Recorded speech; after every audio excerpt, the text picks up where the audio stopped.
Good morning everyone, this is Pooja here. आज का जो हमारा टॉपिक है वो है डिजिटल अरेस्ट।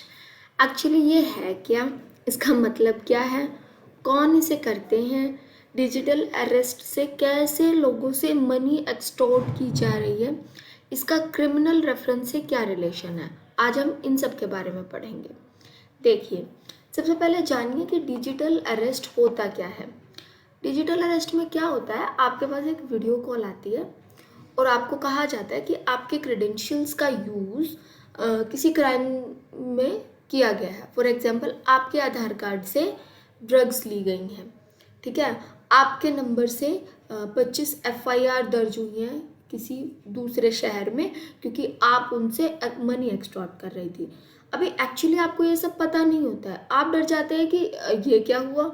तो इसमें क्या होता है कि वो बोलते हैं कि आपको डिजिटली अरेस्ट किया जाता है और आप पूरा टाइम, क्योंकि आप अरेस्टेड हैं, आप पूरा टाइम जब तक पुलिस आपके घर पहुंच नहीं जाती या फिर अगर फर्दर लीगल एक्शन से आपको बचना है तो आप पूरा टाइम कॉल पे रहिए, कॉल कट नहीं होना चाहिए। और इतने में वो पीछे से क्या करते हैं, आपसे डिटेल लेते जाते हैं और आपके अकाउंट को कर देते हैं खाली, फ्रीज के नाम पे, ठीक है। इसमें पूरा सेटअप किया जाता है। कई जगह तो ये देखा गया है कि पूरा नकली कोर्ट रूम बना दिया गया है, जजेस बैठे गए हैं, ट्रायल हो रहा है, आदमी सोचता है कि मैं कोर्ट के सामने वर्चुअली प्रेजेंट हूँ, बट सब नकली होता है। सीबीआई के नकली ऑफिशियल्स बना दिए जाते हैं, नकली आई कार्ड दिखाया जाता है। तो इस चीज़ से कैसे बचा जाए, इसकी अवेयरनेस क्या है, अगर ये आपके साथ हो जाता है तो आपके पास क्या रेमेडी अवेलेबल है, आज हम इनके बारे में जानेंगे। तो चलिए देखते हैं। सबसे पहले हुआ क्या है, ये न्यूज़ में क्यों है। Actually ministry of home affairs ने वार्निंग इशू की है कि डिजिटल अरेस्ट इंडिया में बढ़ता जा रहा है। गवर्नमेंट ऑफिशियल्स को इम्पर्सोनेट करके, इम्पर्सोनेट का मीनिंग आपको जानना चाहिए। इम्पर्सोनेशन होता है कि मैं कुछ और हूँ और मैं किसी को इम्पोस्टर कर रहा हूँ, कि मैं वो बन के आपसे बात कर रहा हूँ। फॉर एग्जाम्पल, मेरा नाम पूजा है और मैं आपसे बात कैसे कर रही हूँ कि मैं सपोज कीजिए कि जैसे कुछ भी, कोई भी गवर्नमेंट ऑफिसर जैसे निर्मला सीतारमन बन गए या फिर ऐसे नकली कुछ भी बन के आपसे वो कॉल करते हैं। तो ये क्या करते हैं कि इम्पर्सोनेट करते हैं गवर्नमेंट ऑफिशियल्स का, कि वो बोल देंगे वो है कुछ भी नहीं, वो फ्रॉड है, और वो बोलेंगे हम सीबीआई ऑफिसर्स बोल रहे हैं, हम ईडी के फलाने ऑफिसर बोल रहे हैं, हम डीसीपी बोल रहे हैं, कहीं का भी नाम ले देंगे। एक्चुअली आपने बॉम्बे के डीसीपी को कभी देखा है? नहीं देखा है। आपने कोई छोटे मोटे शहर का ले लीजिए, सपोज कीजिए आपके ही शहर के ऑफिसर की शक्ल, जो हायर रैंक के ऑफिसर है, उनको आपने बाय फेस नहीं देखा होगा। आपको कॉल करके कह दिया जाए कि हाँ मैं वो बोल रहा हूँ, नकली आई कार्ड दिखाया जाए, आप इजीली प्रिज्यूम कर लेंगे ना कि ये होंगे। तो यही हो रहा है। एक्चुअली ये एक क्राइम है, और किस टाइप का क्राइम है, इकोनॉमिक क्राइम। जो फाइनेंस से रिलेटेड ये ठगी वगी के मामले आते हैं, ये इकोनॉमिक क्राइम में आते हैं। इसके लिए मिनिस्ट्री ऑफ होम अफेयर ने स्पेसिफिक एक ब्रांच बनाई है, एक मतलब बॉडी बनाई है जो इन्हीं चीज़ों को डील करेगी। उसका नाम है I4C। I4C मतलब Indian cyber crime coordination centre. ये कहाँ है? ये दिल्ली में है। अच्छा, इन्होंने कुछ गाइडलाइंस इशू की हैं, कैसे इनसे बचा जाए वो हम आगे फर्दर वीडियो में डिस्कस करेंगे। एक्चुअली मैं आपको ना कुछ एग्जांपल दिखाती हूँ। आपको लगता होगा कि ये डिजिटल अरेस्ट में सिर्फ ग्रामीण परिवेश के लोग या फिर वो लोग फंसते हैं जो कि उतने वेल एजुकेटेड नहीं है या जिनको जितना उतना अवेयरनेस नहीं है, बट ऐसा नहीं है। एक्चुअली डिजिटल अरेस्ट में ये लोग उन लोगों को टारगेट करते हैं जिनका इजीली कोर्ट से या फिर अपनी लाइफ में ज़्यादा मतलब पुलिस से या फिर जिनको क्राइम का इतना नॉलेज नहीं है कि एक्चुअली हो क्या रहा है, इतना सोशली इंटरेक्ट नहीं कर पा रहे हैं, उन लोगों को ये बहुत जल्दी। बाकी इनका देखो क्राइटेरिया तो कुछ नहीं है, ये सबको रैंडम कॉल में लाते हैं, कोई फंस जाए उन्हीं की जो भी मिल जाए इन्हें, इनके लिए तो टारगेट है सब। तो अवेयर हो जाना ही बेटर है। कहते हैं ना, precaution is better than prevention. मतलब आप रोक नहीं पाओगे, इससे पहले ही आप अलर्ट हो जाओ, ठीक है। तो होता क्या है, एक्चुअली देखिए, मैं कुछ एग्जाम्पल्स लाई हूँ कि कैसे किन किन को अभी तक टारगेट किया गया है, और ये लिस्ट इतनी लंबी है, इतनी लंबी है। कुछ लोग तो शर्म के मारे नहीं बताते कि हमारे साथ ऐसे फ्रॉड हो गया है कि अरे लोग क्या कहेंगे। तो देखिए, एक्चुअली होता क्या है, वर्धमान ग्रुप, अब देखिए वर्धमान ग्रुप आप सब वेल नोन होंगे कि कितने बड़ी आइडेंटिटी है। उनके सीईओ को कॉल आता है कि मैं सीबीआई से बोल रहा हूँ और आपके खिलाफ अरेस्ट, पुराने केस में अरेस्ट वारंट निकला है। अब पुराने केस का रेफरेंस दिया है, लोगों के खिलाफ कई बार हो जाता है केस, उनको नहीं पता होता है, तो उनको लगता है कि रियल में हुआ होगा, और आपको अभी तुरंत डिजिटल अरेस्ट किया जाता है। इनकी कस्टडी कहते हैं 10 आवर चली थी, और 10 आवर में इनसे काफ़ी इम्पोर्टेंट क्रेडेंशियल्स जो थे वो लिए गए, इनसे बैंक अकाउंट नंबर, और बोला कि हम आपकी हर चीज़ को फ्रीज कर रहे हैं, तो आप ये बताइए, ये बताइए, ये बताइए, और आप डिजिटली अरेस्ट हैं तो आप कॉल नहीं कर सकते हैं, आपको परमिशन नहीं है किसी और को कॉल करने का, आपको परमिशन नहीं है घर से बाहर जाने का। अब एक्चुअली अगर मान ले हमारे साथ कुछ भी होता है तो हमारा फर्स्ट राइट होता है हम किसी एडवोकेट से मिलते हैं या दोस्त से मिलते हैं और उनको बताते हैं कि देखिए ये हुआ है, वो हमें रेमेडी सजेस्ट करते हैं कि ये चीज़ ऐसे हुई है या नहीं हुई है। बट डिजिटल अरेस्ट के मामले में ये लोग आपको डराते हैं, ये धमकाते हैं कि नहीं, आप डिजिटली अरेस्ट हो, आप किसी के साथ कांटेक्ट नहीं कर सकते, इवन लॉयर को नहीं बुला सकते, फैमिली मेम्बर्स को नहीं बुला सकते, तो उसमें आदमी डर जाता है। ऐसे ही डॉक्टर रुचिका टंडन जी हैं, इनको कहा गया कि हम TRAI से बोल रहे हैं, telephone regulatory authority of India, और बोला कि हम आपके फ़ोन नंबर को बंद कर रहे हैं, आपके खिलाफ आपके नंबर से 22 FIR दर्ज हुई है। लोगों ने कहा है कि आप उनको असॉल्ट कर रही थी। अब शिवा श्रॉफ वो डर जाती है कि अरे मेरे नंबर को यूज़ करके मेरे नंबर पे 22 FIR, तो वो डर जाती है और उनको डिजिटली अरेस्ट कर लिया जाता है, और फिर वैसे ही उनसे क्रेडेंशियल दिए जाते हैं। और एक और एग्जाम्पल है, अभी 17 सितंबर को ही बेंगलुरु की एक महिला थी, उनको बोला गया कि आपके आधार कार्ड को यूज़ करके MDM में मतलब प्रतिबंधित ड्रग्स लिए गए हैं। अब आप मुझे ये बताइए कि कोई भी ड्रग्स लेने जाता है तो आधार कार्ड देना होता है, मतलब, बट फिर भी किसी भी तरीके से किसी को भी पागल बनाते हैं और बोलते हैं कि फ़ोन पर बताया कि मैं ऐसे ऐसे बॉम्बे पुलिस से बोल रहा हूँ, क्राइम डिपार्टमेंट से, पूरा अपना ब्यूरो देते हैं ये, और बाकायदा किसी और आदमी को भी कॉल पे लिया गया और बताया गया कि ये DCP हैं हमारी ब्रांच के।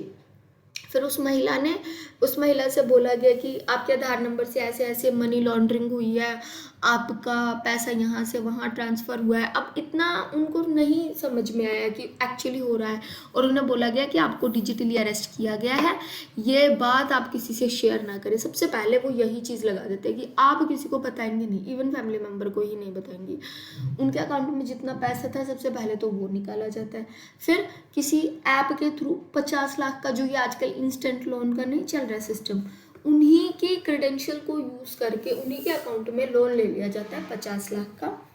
वो लोन जैसे ही अकाउंट में आता है, पूरा का पूरा पैसा वो उड़ा लिया जाता है और फ़ोन डिस्कनेक्ट कर दिया जाता है। और 10 घंटे का इनका डिजिटल अरेस्ट चला था और उसमें 51 लाख रुपए का इनसे समझिए इनको पूरा फटका लग गया था। तो इस तरीके के इंसिडेंट आजकल हो रहे हैं। डिफरेंट डिफरेंट मोड है इनका, मोडस ऑफ प्रोपेंडा देखोगे ना तो ये बहुत अलग है। ये डिफरेंटली इन चीज़ों को कर रहे हैं इनको।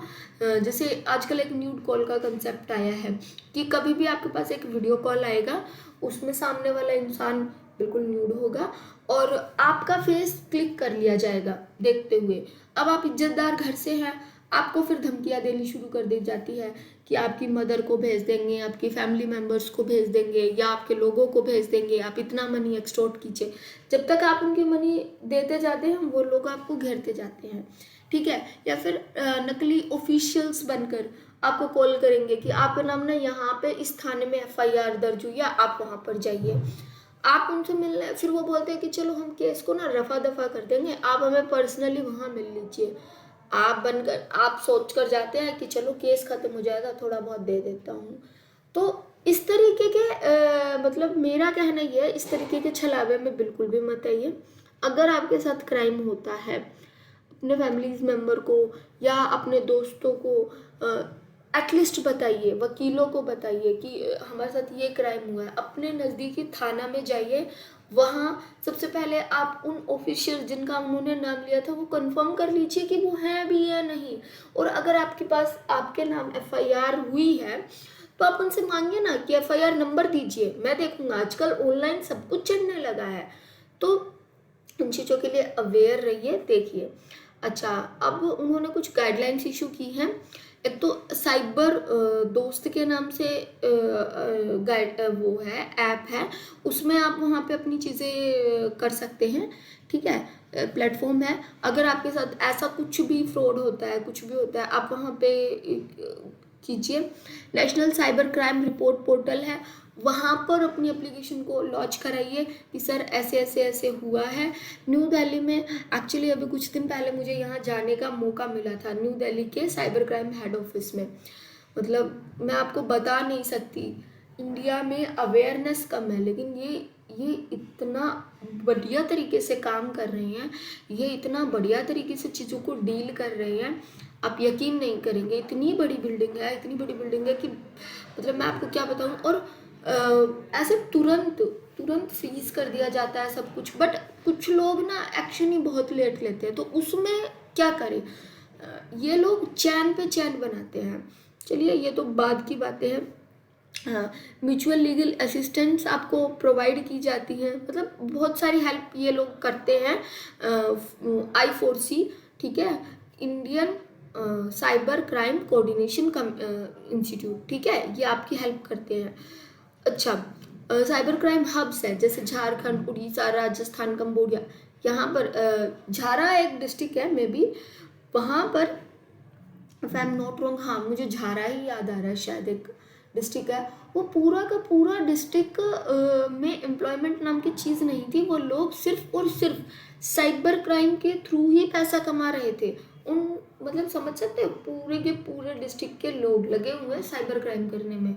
वो पूरा दिन सुबह सुबह बैठते थे, कॉल करते थे डिफरेंट डिफरेंट पर्सन को, जो उनके हत्थे चढ़ जाए उनसे वो पैसा वसूलते थे। तो ऐसे हरियाणा हो गया, दिल्ली हो गया, ये झारखंड, उड़ीसा, ये हब बन गए हैं अभी साइबर क्राइम के लिए। एक्चुअली होता क्या है कि डिजिटल अरेस्ट नाम का कंसेप्ट इंडिया में तो अभी तक नहीं है। कोई भी सीबीआई, कोई भी ईडी, कोई भी गवर्नमेंट आपको डिजिटली अरेस्ट नहीं करता। आपके पास सम्मन आएगा, रिटर्न में आएगा। आपके पास वारंट इशू होंगे, रिटर्न में होंगे, आप बाकायदा आपके एड्रेस पे सर्व किए जाते हैं, ठीक है। सबसे पहली बात तो ये समझिए। दूसरी बात, अगर आपको कोई कहता है डिजिटली आप अरेस्ट हुए हो, काट दीजिए फ़ोन को, कंफर्म कीजिए आपके नियर बाय अथॉरिटीज से कि सर ऐसा हुआ है। If they confirm then only, ठीक है। दूसरी चीज़, ऐसे नंबर्स को तुरंत रिपोर्ट कीजिए स्पैम में, ताकि वो किसी और को ना कर पाए। आप एज ए इंडिविजुअल जो स्टेप ले सकते हैं, आप प्लीज़ उनको लीजिए अपने फ़ोन में। लाइक आजकल जो ये ट्रू कॉलर है, ये सब है, ये आप अपने फ़ोन में कम से कम रखिए इंस्टॉल। देखिए कि कौन आपको कॉल कर रहा है, वो इंसान है कौन, कौन आपको रीच कर रहा है, ठीक है। अगर वो आपसे मनी डिमांड करते हैं, आपका OTP, आपका ये लेने का हक किसी को नहीं है।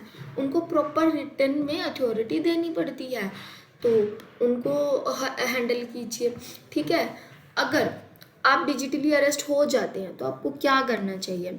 सबसे पहले जिस भी वॉलेट में पैसा गया है, जिस भी खाते में पैसा गया है, आप उसकी जानकारी को नोट कीजिए, उसका स्क्रीनशॉट लीजिए, ताकि उस चेन को, उसको वापस रिकवरी में वो आपकी हेल्प की जा सके। साइबर क्राइम government.in पर तुरंत अपनी एप्लीकेशन को लॉन्च कीजिए कि सर इस नंबर से कॉल आया था, मेरे साथ ये डिजिटल फ्रॉड हुआ है।